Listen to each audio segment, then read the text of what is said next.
Hello friends! Today, you will hear an amazing story about an artist who did not just paint wars, he lived them. You will see his paintings, which made even those accustomed to cruelty shudder, and learn why this artist became the conscience of his time. We are talking about Vasily Vereshchagin, an artist who turned the truth of war into art that speaks louder than any speech. To be honest, this is the first Russian artist whose story we are publishing on our channel. This is primarily due to Russian aggression against Ukraine and solidarity with the people who are currently suffering from the imperial ambitions of those who were once considered their good neighbors. Why, then, did we make an exception for this particular artist? First, although he himself participated in wars, he reinterpreted them and tried to convey their horror through his paintings. For this, he was criticized by the Russian authorities and banned from showing some paintings that portray Russian soldiers in a bad light, while others in Europe considered him a propagandist of peace and even named him as one of the candidates for the Nobel Peace Prize in 1901. Secondly, his most recognizable painting, The Apotheosis of War, reminded us of the colors of the Ukrainian flag and the terrible price of this bloodiest war of our time. Friends, YouTube does not really like videos on such topics, which will be shown in the paintings, so I kindly ask for your support with likes, comments, and subscriptions. Be sure to watch the video to the end, and let's promote peace throughout the world through art. Vasily Vereshchagin was born in 1842 in the city of Turkestan into a noble family, where military discipline was part of his upbringing. His path was predetermined: strict training, epaulets, orders. At the age of 9, the boy was sent to a cadet corps and later to the Naval Cadet Corps in St. Petersburg, where he trained for future officer service. But amid the cold barracks and the clanging of spurs, Vasily found solace in something else. He spent hours drawing, recreating ships, people, and scenes from the lives of sailors on paper. As the artist himself recalls, "I was not very lucky, because I don't know how it happened that I always drew messily and, erasing many times, crumpled the paper, which the teacher did not like very much." In 1860, he graduated third in his class and received the rank of midshipman. It seemed that a brilliant military career lay ahead of him, but his soul yearned for something else. He was not attracted to parades and medals. He was drawn to the brush. So, after a year, he left the service and entered the Imperial Academy of Arts, where he began studying under the guidance of the famous Alexei Markov. It was there that his rebellious nature was revealed. He did not want to paint only ideal mythological scenes, as the Academy demanded. He wanted to show the truth, life as it is. And while others dreamed of medals, he wanted only one thing: to see the real world in all its grandeur and cruelty. It was then that the future rebel artist was born, who would leave the comfort of his studio for the hot sands of Central Asia, the smell of gunpowder, and the cries of the wounded. He would show the world war not as heroism, but as a tragedy of humanity. After studying at the Academy of Arts, the young Vasily Vereshchagin went abroad, where he continued to hone his skills in Paris under the guidance of Jean-Léon Gérôme, one of the most famous Orientalist painters of the time. It was there that he learned precision in drawing, a love of detail, and the ability to see beauty even in scenes far from ideal. But French sophistication and academic beauty could not hold Vereshchagin for long. His heart demanded action, movement, reality. In 1867, he accepted an invitation to participate in General Konstantin Kaufmann's Turkestan expedition. There, under the scorching sun of Central Asia, the artist became not just an observer, he became a witness to history. Vereshchagin did not sit safely behind the front lines. He walked alongside the soldiers, saw death, heard the cries of the wounded, and transferred all of this onto his canvases. It was then that his first major series was born, the Turkestan Cycle, which shocked viewers in Europe and Russia. Paintings such as The Apotheosis of War and After the Attack, dressing Station Near Plevna did not glorify heroes. They showed ravaged land, destroyed cities, and people who had lost their humanity. Unlike most battle painters who depicted victories and glory, Vereshchagin painted the truth. which is why his works were banned from display and sometimes even accused of undermining military morale. But the artist did not stop. His canvases became a mirror of war, reflecting not glory, but suffering. He created masterpieces that made people think about the price of each feat, how many human lives were behind the medals on the victors' chests. When he returned from the war, Vereshchagin was a different man. His eyes had seen what humanity should not see, and he decided that if the world did not want to see the truth, he would force it to look. After returning from Central Asia, Vasily Vereshchagin became famous. His paintings showed what no artist had dared to show before, not heroes, but victims of war. His exhibitions in St. Petersburg, Moscow, London, and Paris stunned visitors.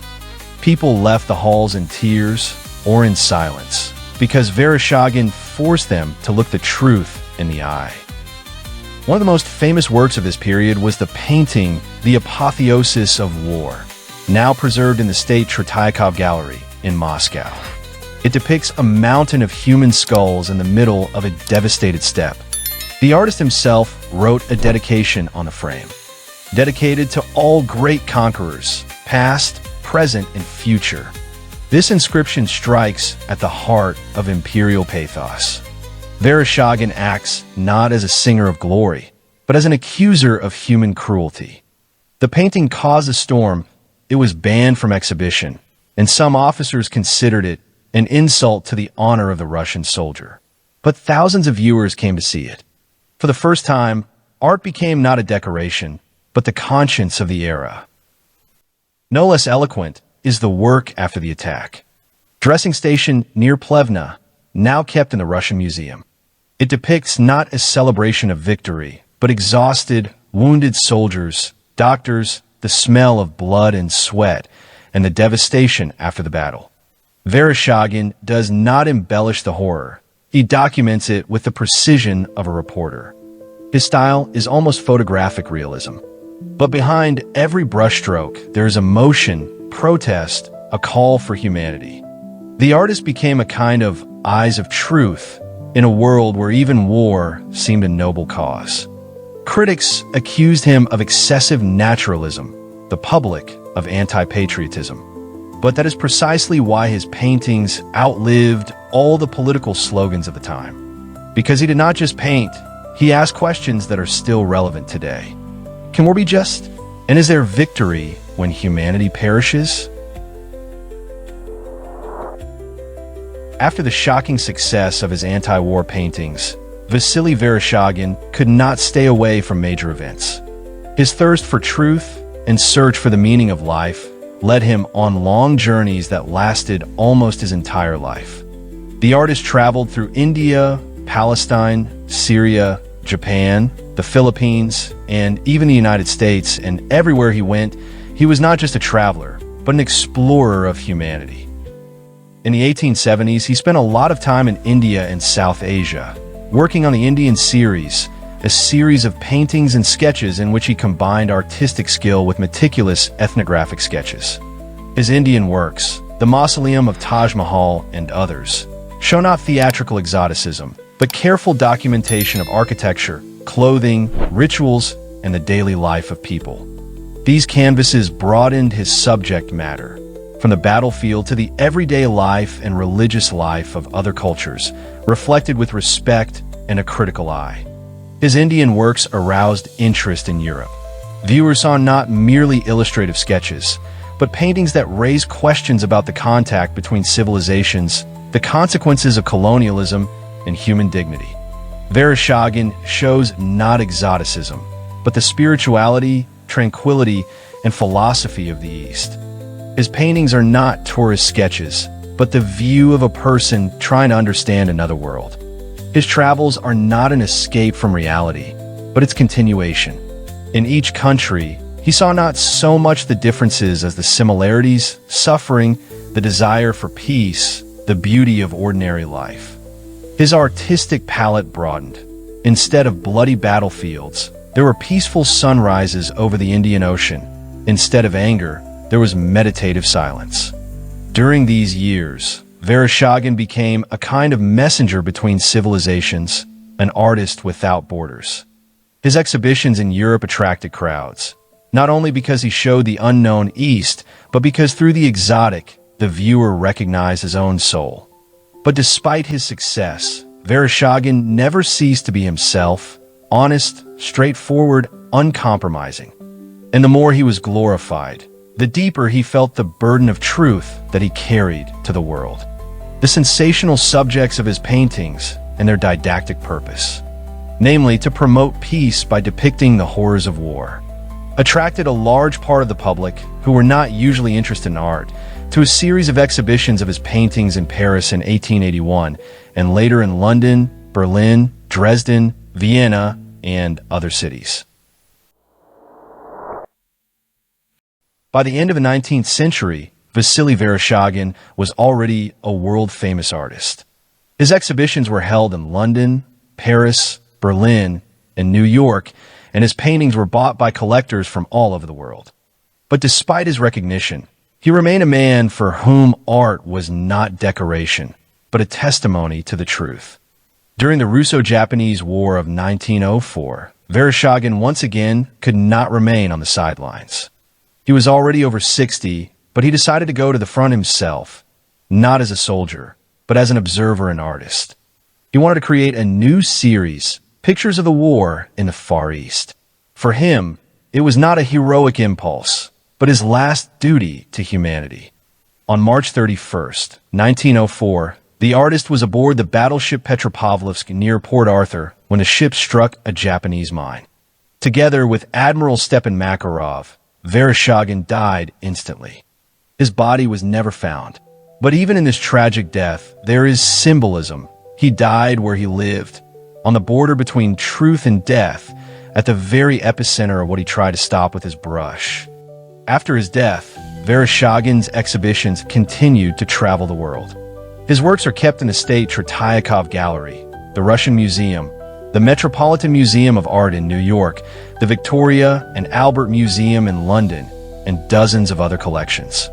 Today, looking at his paintings, it is hard to believe that they were created over 100 years ago, because each canvas is not only a story of the past, but a warning to the future. Vereshchagin showed us what we don't always want to see, the fragility of humanity in the face of violence. His art lives on today, in every museum, at every exhibition, in every person who, looking at his works, feels pain, anger, and compassion. Because as long as we react, we are alive. Friends, if you watched this video to the end, thank you very much for your attention. Your support is invaluable. Don't forget to subscribe to the channel, like, and leave a comment. It helps our project grow. YouTube has also introduced a new feature called Hype. If it is available in your country, please vote for this video. Your vote is really important. It will help show Vasily Vereshchagin's story to a wider audience. Share the video with your friends, because art exists as long as it is shared.